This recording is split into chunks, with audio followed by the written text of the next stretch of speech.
بسم اللہ الرحمن الرحیم۔ میں ڈاکٹر قاضی محمد عامر، سابقہ امیدوار حلقہ N65 ضلع تلنگانہ کے مطالبے کی بھرپور حمایت کرتا ہوں اور موجودہ وزیر کے اس بیان کی مذمت کرتا ہوں کہ ضلع تلنگانہ کا منصوبہ ایک ناقابل عمل منصوبہ ہے۔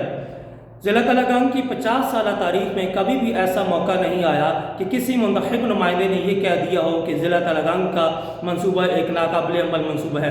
ضلع تلنگانہ کا منصوبہ اپنی ابتدا سے ہی قابل عمل تھا، لیکن سیاسی قیادت کی کمزوری کی وجہ سے یہ منصوبہ قابل عمل نہ بن سکا۔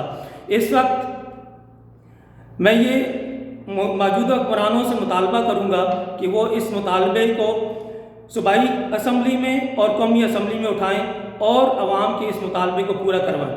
اور ایک تاریخی طور پر بات یاد رکھیے گا کہ تحریک ضلع تلنگانہ یا ضلع تلنگانہ کی جو تحریک ہے وہ سیاسی تحریک کبھی نہیں رہی، سیاستدانوں کے اس تحریک سے کبھی فائدہ نہ تھا، اس لیے انہوں نے اس پہ بات نہیں کی۔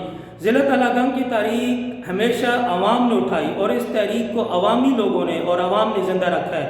تو مختصر بات کروں گا، انشاءاللہ میں اس موضوع پہ مزید ڈیٹیل سے ایک الگ سے اپنا پیغام دوں گا، لیکن یہ کہ ضلع تلنگانہ کے اور علاوہ کے عوام کا حق ہے، ہمیں یہ حق دیا جائے اور ہم اس حق کے حصول کے لیے اپنی آخری حد تک جدوجہد جاری رکھیں گے۔ والسلام علیکم۔